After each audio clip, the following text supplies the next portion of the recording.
Hello and welcome to another episode of Raising Readers. I'm Tamara Braxton and I'm so excited to be sitting here with Dr. Tameka Allen. Thank you so much for being here. You're welcome. So before we get started, tell us, who were you as a reader in middle school? As a reader in middle school, I read everything. So I love books, love reading. I even love when we used to get newspapers. So I loved the Sunday comics. They would be in color. So I read everything I can get my hands on. Do you see that common nowadays in your students? It depends on the students. So a lot of our kids, and I'm in high school, so a lot of the kids are really distracted with social media. They like that instant gratification. And so, I mean, on the other hand, we do have kids who really like to immerse themselves in books, but for the most part, they like to read in small snippets because that's what they get online. What is kind of the most common challenge you've seen with your high schoolers? Because I know you see all of the students being a dean of students, and you see them in the hallway, you see them in the classroom. What's a kind of common theme have you seen as a challenge when it comes to reading? Attention span. So they have no attention span. There is no endurance for reading. There is no, if they see a block of text, even the most highest achieving students automatically get turned off. I don't want to read all of this. And so it's really just attention span. What advice would you give to a parent that is wanting to help with that and kind of help rectify it? The first piece of advice I give would be lead by example. And so a lot of times, in our household, we really try to get off phones. And even if we're reading on the phone, to an 8-year-old, which is how old my son is, that they think you might be scrolling or playing on the phone. So try to get off the phone, read actual physical books, because that's something else that kids today aren't really used to, is having a book, turning the pages. And so first would be leading by example, but then also would just be supporting the kids in what they're doing. So encouraging students to read more, asking them questions about what's going on in the world to force them to read. And that engagement, not only does it build relationship, it also helps just them be more interested in the actual reading and literacy. Absolutely. But there's a lot of parents that are working some multiple jobs, and some don't like reading themselves. But what would you say to that parent that's just I just don't have time, I'll leave it up to the teachers? I would say to that parent that you can't just leave it up to the teachers. Although if you count the hours and the minutes, they are in school more time than they're at home, but everything that we do here at school has to be reinforced in some way. And so even if it's just real quick when you get off work, hey, what did you read today? Maybe asking a question about what they read today, or giving them something real quick to read. And it's the two things, reading and writing, is what we're kind of lagging behind on. Like I said, just because of that instant gratification with social media, electronics, we have to get kids back to fundamentals, which is just the reading and the writing. Absolutely. And there's some parents that don't want to read or want to And that write. is very true, yeah. So have you seen, because you get to see these scholars, they're here as freshmen and then they go off to college, and you get to see that transformation. Has there been a student that comes to mind that might have been a struggling reader when you first met them, but then all of a sudden they just bloomed and blossomed in some kind of way? So unfortunately, by the time they get to high school, a lot of the kids are who they're going to be. And that's in academics, that's also with personality. And we had a conversation, me and my principal, maybe a couple months ago, because we had a 5-year reunion for one of our previous graduating classes. And they said who such and such was when he graduated from this school is the same person that he was when I saw him 5 years later and he had a baby and he was still playing around the same way that he played around. And so it is incumbent upon us, especially in the high school, to help kids see how their behaviors are here are going to impact them later. And so it is kind of, to be very honest, it is very hard to change habits that a student has had for 13, 14 years. And sometimes when we get them, because they don't all come here in the 9th grade, they might come in the 11th grade. So then we're trying to change a habit that they built for 16, 17 years. So to be very honest, it is very difficult. And a lot of times they may engage more with a teacher because the relationship part is very, very important. But as far as I came in 9th grade and hated reading, now I love it, we don't really see that too often. That's unfortunate, because there's so many that can benefit from that. But what would you say to that parent that is saying, okay, I get it, I need to be more involved and I need to be able to help support my scholar, but I don't know where to start? What advice would you give them?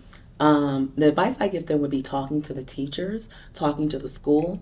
But I do think as systematically as schools, we have to do better with engaging parents and also educating parents. So if you think about map scores, we can give a parent a map printout, which sometimes we do send out the map printout. But unless you're an educator, you don't know how to read those numbers. You don't know what a lexile is. You might not even know what the growth target is. So we need to do a better job as schools in educating parents. And with that education, that helps them be more engaged. Because as you said before, there are some parents who have a horrible relationship with schools, traumatized by schools because of their upbringing. So when they think about coming into a school, even reaching out is daunting and intimidating. So it is kind of on us to open our hands, open our arms to bring the parents in. And there are a lot of parents who want to do better but don't know where to start.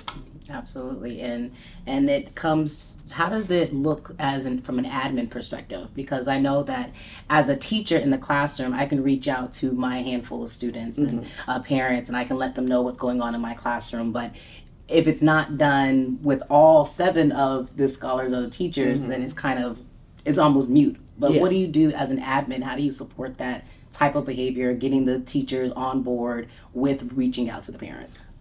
We make sure that we support teachers in any way that they need. There'll be some teachers who want to reach out but can't get a hold of a parent. So we make sure we have like social workers available, attendance specialists available, just so we can bring in those parents. We've even had, we have some SEL coaches that have gone to homes to engage with parents. So having kind of those wraparound services, not just for students, but also to parents, to help the teacher connect with them more. Additionally, just as a school, as I said before, it's kind of on us to kind of create the programs, and that's what we do, create programs, create parent nights, create opportunities for parents to come in and see even us, the educators, as people, so we are not this intimidating entity when they come and try to talk to us or engage. Absolutely. And as a mom, what type of supports would you want to see in schools, whether it's your school, your son's school, or kind of in general, to support that type of relationship, support those parents that are struggling? I think the first thing I'd want to see for my son is educators that care. Like 95% of what a child does is because they're in relationship with the person who is helping them. They know that person cares, they know that person loves them, they know that person has their best interest. And so I think that is first. Then on top of that, you can have all the other supports depending on where he falls. So like my son is an advanced reader. He loves to read right now.